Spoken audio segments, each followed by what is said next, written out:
Last lecture में हमने ये देखा कि ग्राफ की स्लोप को कैसे रीड किया जाता है। अब हम ये देखेंगे कि ग्राफ के एरिया को कैसे रीड किया जाता है, क्योंकि दो तरह के क्वेश्चंस होते हैं, या तो हमें ग्राफ की स्लोप पूछी जाएगी या हमें ग्राफ का एरिया पूछा जाएगा। तो हमारे पास जो पॉइंट है that is how to read area of the graph. बड़ा सिंपल सा मेथड है। जब भी आपको किसी ग्राफ का एरिया पूछा जाए कि इस ग्राफ का एरिया किस फिजिकल क्वांटिटी के इक्वल है, सिंपल स्टेटमेंट है, और आपको आइडेंटिफाई करना है फिजिकल क्वांटिटी को, तो आपने उन फिजिकल क्वांटिटीज़ को जिनके दरमियान वो ग्राफ है उनको मल्टीप्लाई कर देना है, क्योंकि उस ग्राफ के अंदर एक फिजिकल क्वांटिटी बेस होगी और एक उसकी हाइट होगी। तो आप उन दोनों को मल्टीप्लाई करेंगे, क्योंकि शेप तो नहीं पता, तो आपने शेप को बाद में देखना है कि शेप क्या है। शेप का काम वैल्यू बताना होता है। फिजिकल क्वांटिटी को आइडेंटिफाई करने के लिए आपने सिंपली उनको मल्टीप्लाई करना है। तो बेस और हाइट को मल्टीप्लाई करें, मींस एक्स और वाई एक्सिस के लॉन्ग जो क्वांटिटीज़ हैं उनको मल्टीप्लाई करें, आपको पता चल जाएगा कि वो फिजिकल क्वांटिटी कौन सी है। फॉर एग्जांपल, अगर मैं कहता हूं कि मेरे पास ग्राफ है between force and time, statement लिखी हुई है कि फोर्स और टाइम ग्राफ का एरिया किस फिजिकल क्वांटिटी के इक्वल है। अब क्या करेंगे, आप सिंपली बेस और हाइट के लॉन्ग जो क्वांटिटीज़ हैं उनको मल्टीप्लाई कर देंगे। अब अगर मैं इस एग्जांपल में देखूं तो इस एग्जांपल में मेरे पास जो बेस है वो टाइम है और हाइट क्या है, फोर्स। तो ये सोचें कि फोर्स और टाइम को मल्टीप्लाई करें तो कौन सी फिजिकल क्वांटिटी आती है, that is change in momentum, that is impulse. इसका मतलब ये हुआ कि फोर्स और टाइम ग्राफ का जो एरिया हमारे पास होता है, कोई भी शेप हो उसका एरिया हमें चेंज इन मोमेंटम या हमें इम्पल्स की इंफॉर्मेशन दे रहा होगा। ऑप्शन पे डिपेंड करेगा, या बोथ होगा या इम्पल्स लिखा होगा या चेंज इन मोमेंटम लिखा होगा। एक और एग्जांपल देखते हैं।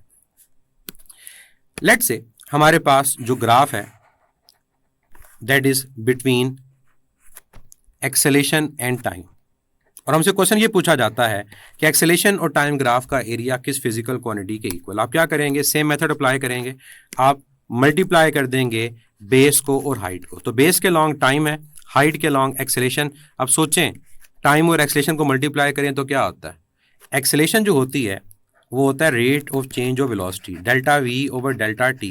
तो यहाँ पर आपके पास टाइम जब मल्टीप्लाई होगा एक्सेलेरेशन से तो ये किसके इक्वल है, ये चेंज इन वेलोसिटी के इक्वल है। इसका मतलब एक्सेलेरेशन और टाइम का ग्राफ हमें वेलोसिटी का चेंज बताता है। तो क्या आपको हिंट मिला कि जब भी आपने किसी ग्राफ का एरिया फाइंड करना है तो आपने एक्स और वाई एक्सिस की क्वांटिटीज़ को मल्टीप्लाई कर देना, तो आपको फिजिकल क्वांटिटी पता चल जाएगी। लेकिन हर ग्राफ का एरिया किसी फिजिकल क्वांटिटी के इक्वल नहीं होता। जैसे डिस्प्लेसमेंट और टाइम ग्राफ का एरिया, अब जब डिस्प्लेसमेंट और टाइम को मल्टीप्लाई करेंगे तो डिस्प्लेसमेंट और टाइम की मल्टीप्लिकेशन किसी फिजिकल क्वांटिटी की इन्फॉर्मेशन नहीं देती। तो ये भी नहीं याद रखना कि हर दफ़ा ग्राफ का एरिया कोई इन्फॉर्मेशन देगा, हर दफ़ा ग्राफ की स्लोप इन्फॉर्मेशन देगा। कई दफ़ा एक इन्फॉर्मेशन मिलेगी दूसरी नहीं मिलेगी, कई दफ़ा दोनों मिल जाएंगी। जैसे वेलोसिटी टाइम ग्राफ का एरिया हमारे पास डिस्टेंस है और उसकी स्लोप एक्सेलेरेशन है, लेकिन डिस्प्लेसमेंट टाइम ग्राफ की स्लोप वेलोसिटी है, लेकिन क्या एरिया किसी फिजिकल क्वांटिटी के इक्वल है, नो।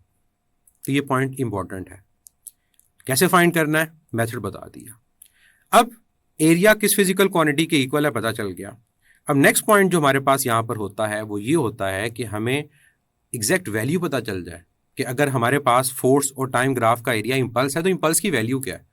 उसके लिए फिर हमारे पास जो दूसरी चीज़ होगी वो ये कि ग्राफ की शेप गिवन होगी। अब जब ग्राफ की शेप गिवन होगी तो उसके अकॉर्डिंगली आप एरिया फाइंड कर सकते हैं।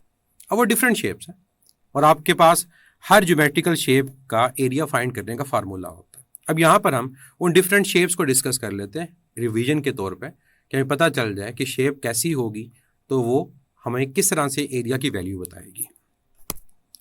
अब सबसे पहले मैं ग्राफ लेता हूँ ऐसा कि वो एक्स एक्सिस के पैरेलल। अब जो ग्राफ एक्सिस के पैरेलल होगा तो इस ग्राफ के नीचे जो एरिया है वो या तो रेक्टेंगल होगा या स्क्वायर होगा। तो अगर हमारे पास ग्राफ की शेप ऐसी हो कि उसके नीचे बनने वाली ज्योमेट्रिकल शेप रेक्टेंगल हो या फिर स्क्वायर हो तो एरिया फाइंड करना बहुत आसान होता है। आपने सिंपली बेस और हाइट को मल्टीप्लाई कर देना।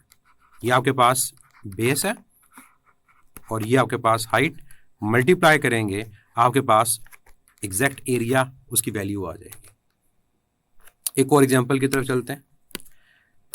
अगर हमारे पास ग्राफ हो तो स्ट्रेट लाइन, लेकिन किसी एंगल पे इंक्लाइंड हो, इसका मतलब ये होगा कि जब एंगल पे इंक्लाइंड है, चाहे वो अपवर्ड इंक्लिनेशन है या डाउनवर्ड इंक्लिनेशन है, तो अब अगर मैं उस ग्राफ के नीचे एरिया को देखूंगा तो उसकी जो शेप है वो ट्राइंगल की होगी। अब नेक्स्ट पॉइंट आ गया कि हमारे पास अगर ज्योमेट्रिकल शेप ट्राइंगल हो तो ट्राइंगल का एरिया कैसे फाइंड करते हैं? आप half time base into height लेते हैं। अब इस ट्राइंगल के अंदर ये है आपके पास बेस और ये है आपके पास हाइट। आप इस फार्मूला को यूज़ करें, आपके पास ट्राइंगल का एरिया आ जाएगा। लेकिन हमेशा ट्राइंगल राइट एंगल नहीं होगी। कई दफ़ा आपके ग्राफ की शेप ऐसी भी होगी कि आपके पास जो ट्राइंगल है वो आइसोसेल्स हो सकती है, इक्विलेटरल हो सकती है, तो वहाँ पर भी एरिया फाइंड करने का क्या यही फार्मूला होगा? यस। क्यों? क्योंकि उस ट्राइंगल के अंदर भी अब आपके पास एक बेस है और आपके पास हाइट है। आपने सिंपली उस बेस और हाइट को 1/2 से मल्टीप्लाई करना है, आपके पास उस ग्राफ का एरिया फाइंड हो जाएगा। नेक्स्ट शेप की तरफ चलते हैं। अगर हमारे पास जो ग्राफ है उसकी शेप कुछ इस किस्म की है कि उसकी दो साइड्स पैरेलल है और दो साइड्स पैरेलल नहीं है। क्या मतलब? मैं एग्जांपल देता हूँ। ग्राफ पहले स्ट्रेट लाइन था और फिर डाउनवर्ड स्ट्रेट लाइन, एक एंगल पे इंक्लाइंड हो गया। अब ये जो ग्राफ है इसमें आप देख सकते हैं कि ये दो साइड्स पैरेलल हैं, लेकिन ये दो साइड्स पैरेलल नहीं है। ये क्या है? ये है ट्राइपीजियम। ट्राइपीजियम एक ऐसी ज्योमेट्रिकल शेप है जिसकी दो साइड्स पैरेलल होती हैं और दो साइड्स पैरेलल नहीं होती। अगर तो ओवरऑल पैरेलल हो तो फिर पैरेललोग्राम है, लेकिन सिर्फ दो पैरेलल हो तो फिर वो क्या है? ट्राइपीजियम। लेकिन क्या ट्राइपीजियम की शेप हमेशा इस तरह की होगी? नो। हमेशा आप ये ना याद रखिएगा कि इसी तरह का होगा। मैं अगर ये कोर शेप ड्रॉ करता हूँ तो इसको देखें तो यहाँ पर भी तो ऐसा ही है। ये दो साइड्स पैरेलल हैं, ये पैरेलल नहीं है, तो ये भी ट्राइपीजियम है। और इवन मैं अगर इसको यूं ड्रॉ करता हूँ तो इस ज्योमेट्रिकल शेप को अगर आप देखें तो यहाँ पर भी ये दो साइड्स पैरेलल हैं, ये पैरेलल नहीं है। तो ये तमाम ज्योमेट्रिकल शेप जो मैंने ड्रॉ की, ये कौन सी शेप है? ये हमारे पास है ट्राइपीजियम। अब ट्राइपीजियम पता चल गया क्या होता है। अब इसका एरिया कैसे फाइंड करना है? उसके लिए आप एक नाम याद रखें कि जो पैरेलल साइड्स हैं अब उनको नाम दें। वो नाम क्या है? पैरेलल साइड्स को मैं नाम दे देता हूं ए और बी का। ये है पैरेलल साइड ए और ये पैरेलल साइड मेरे पास बी। इसी तरह ये दो साइड्स पैरेलल हैं, जिसको मर्जी ए और बी बोल लें, लेकिन पैरेलल साइड्स को आपने नाम दे दिया ए और बी का। यहां पर ये दो साइड्स पैरेलल हैं, इनको आप नाम दे दें ए और बी। और फिर इनके अलावा क्या है? इनके अलावा इन पैरेलल साइड्स के दरमियान परपेंडिकुलर डिस्टेंस है। जैसे यहाँ पर इन दो पैरेलल साइड्स के दरमियान ये परपेंडिकुलर डिस्टेंस है, इन दो पैरेलल साइड्स के दरमियान ये परपेंडिकुलर डिस्टेंस है, और इन दो पैरेलल साइड्स के दरमियान ये है परपेंडिकुलर डिस्टेंस। को हाइट नहीं बोलना, ये परपेंडिकुलर डिस्टेंस है बिटवीन द पैरेलल साइड्स। तो ट्राइपीजियम का एरिया का फार्मूला क्या है?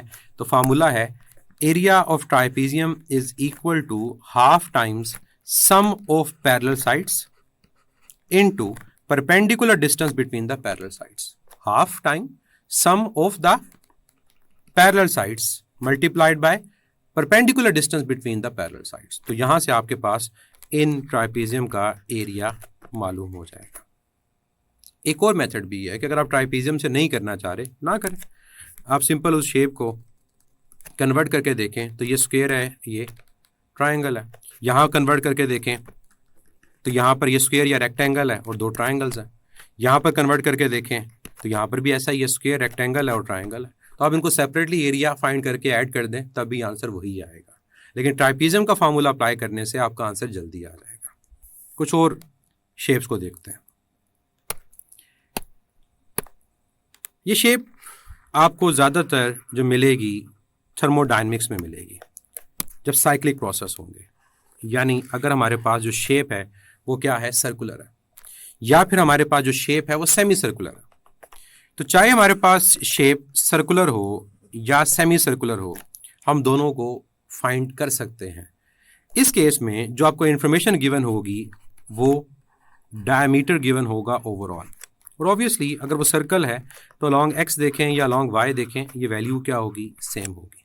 इसी तरह यहाँ पर भी आपके पास डायमीटर की वैल्यू गिवन होगी। अगर डायमीटर नहीं होगा तो आपके पास वैल्यू जो दूसरी गिवन हो सकती है वो किसकी हो सकती है, वो रेडियस की हो सकती है।